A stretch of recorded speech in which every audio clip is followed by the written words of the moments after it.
अगर पुलिस पिट रही हो, पत्रकार पिट रहे हों और पुलिस अपने लोगों को न बचा पा रही हो, एसपी सिटी का वो कथन, उनका कहना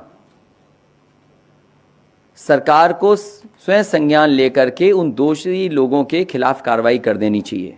अगर एसपी सिटी उस समय कह रहे हैं कि भारतीय जनता पार्टी के जिलाध्यक्ष, भारतीय जनता पार्टी के विधायक, भारतीय जनता पार्टी के कार्यकर्ता बम चला रहे हैं, पत्थरबाजी कर रहे हैं, पीट रहे हैं, मुझे थप्पड़ मारा है, अगर पुलिस उस समय हाथ खड़े कर लेगी तो आप किससे उम्मीद करोगे न्याय? क्या ये वरिष्ठ अधिकारियों को शोभा दे रहा है कि उनका ही सहपाठी, उनका ही सहयोगी इस तरीके से अपमानित हो रहा हो? और सवाल भारतीय जनता पार्टी से आज पहली बार है। भारतीय जनता पार्टी ने अपना संकल्प पत्र बनाया और अगर संकल्प पत्र देखेंगे, उस संकल्प में ये योगी जी नहीं थे। जो उनका संकल्प पत्र बना है उसकी अगर तस्वीरें देखेंगे तो उसमें योगी जी नहीं थे तस्वीर में, भारतीय जनता पार्टी के भी सदस्य नहीं है। उनसे पहला सवाल यह है कि भारतीय जनता पार्टी ने अपना संकल्प पत्र जारी किया, भारतीय जनता पार्टी ये बताए कि आज किसान की आय क्या है। लगातार जब डीजल, पेट्रोल, खाद, कीटनाशक दवाइयां, बीज, सब कुछ महंगा हो रहा है, आज किसान की आय क्या है? और जो वादा किया था जनता को, किसानों को, कि 2022 तक किसान की आय दोगुनी हो जाएगी, उन्हीं का घोषणा पत्र मेरे हाथ में है, उन्हीं का संकल्प पत्र मेरे हाथ में है। जो पहले पन्ने में कृषि विकास का बने आधार में जो आखिरी बिंदु है, आखिरी सवाल, वो यही है कि 2022 तक उत्तर प्रदेश के किसानों की कृषि आमदनी को दोगुना करने के लिए एक विस्तृत रोड मैप तैयार किया जाएगा। ये भारतीय जनता पार्टी का संकल्प पत्र है। इसीलिए जो सवाल आपने पूछा है, भारतीय जनता पार्टी इन सवालों का जवाब नहीं देना चाहती है। उन्होंने अपना घोषणा पत्र, संकल्प पत्र कूड़ेदान में फेंक दिया है।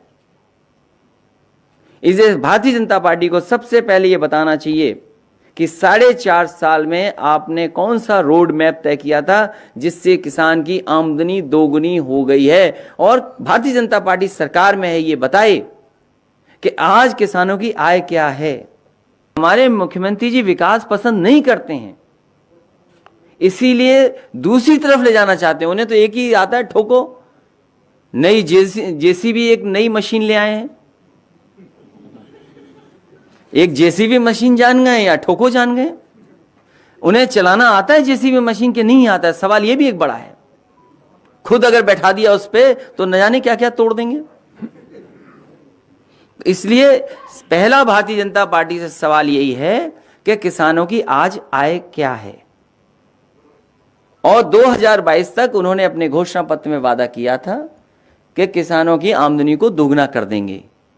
अभी किसानों की आमदनी दोगुनी हुई कि नहीं हुई, ये सरकार को बताना है। भारतीय जनता पार्टी ने अपना संकल्प पत्र कूड़ेदान में फेंक दिया है।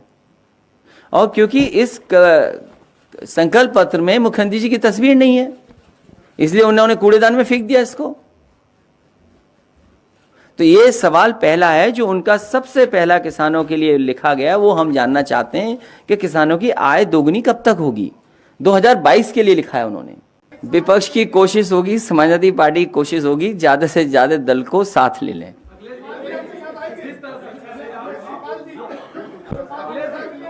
सबको लेंगे, जो छोटे दल हैं सबको। कई बार मैं कह चुका हूं, फिर रिकॉर्ड कर लो कि सभी दलों को, छोटे दलों को साथ लेने का प्रयास लगातार समाजवादी पार्टी करेगी।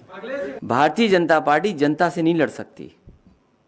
जनता बदलाव चाहती है और बदलाव का परिणाम आपने देखा है कि सबसे ज्यादा जिला पंचायत सदस्य समाजवादी पार्टी के जीते थे। आज भी गिनती कर सकते हैं।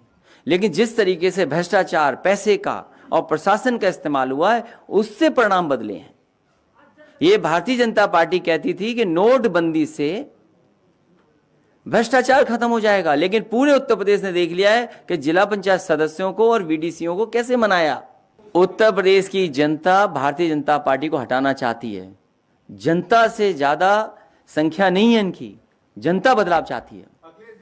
अरे आप खुद सोचिए, कोविड के समय पर क्या हैंडलिंग थी, सरकार क्या कर रही थी, और लॉकडाउन के समय पे क्या नहीं हमने देखा, हमने आपने।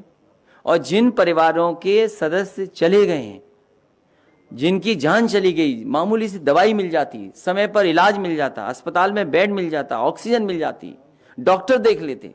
ये डॉक्टरों का दोष नहीं है, ये सरकार का दोष है, क्योंकि सरकार में मुख्यमंत्री समझते नहीं है कोई चीज। उन्होंने कहा सब चीजें हैं, हर चीज ब्लैक हुई। ये सवाल बड़े हैं। और आज जिन परिवारों के सदस्य चलेंगे, सरकार ने क्या मदद की है? और इतनी महंगाई होने के बाद, इतनी महंगाई जब हो गई है, तो बताइए रोजगार और के अवसर क्या पैदा किए सरकार ने? ये बहुत बड़े सवाल है। इसलिए केवल एक सवाल आज है, किसान की आय दोगुनी कब होगी? उत्तर प्रदेश की जनता विकास चाहती है, खुशहाली चाहती है। समाजवादी सरकार में जो योजनाएं, विकास कार्य हुए थे, वो आज भी सामने दिखाई दे रहे हैं। कोविड के समय पर आपके एम्बुलेंस ने मदद की, और इस सरकार ने एम्बुलेंस बंद कर दी है। एम्बुलेंस बंद कर दी सरकार ने। समाजवादी सरकार बनने पर ऑडिट होगा, और ऐसे सरकारी अधिकारियों ने जिन्होंने आंकड़ों को छिपाया, उनके खिलाफ भी कार्रवाई होगी। और जिला पंचायत के चुनाव में और ब्लॉक प्रमुख के चुनाव में जिन्होंने अधिकारियों ने अपनी सीमाएं लांघ गए हैं, उनकी भी सूची बनी हुई है।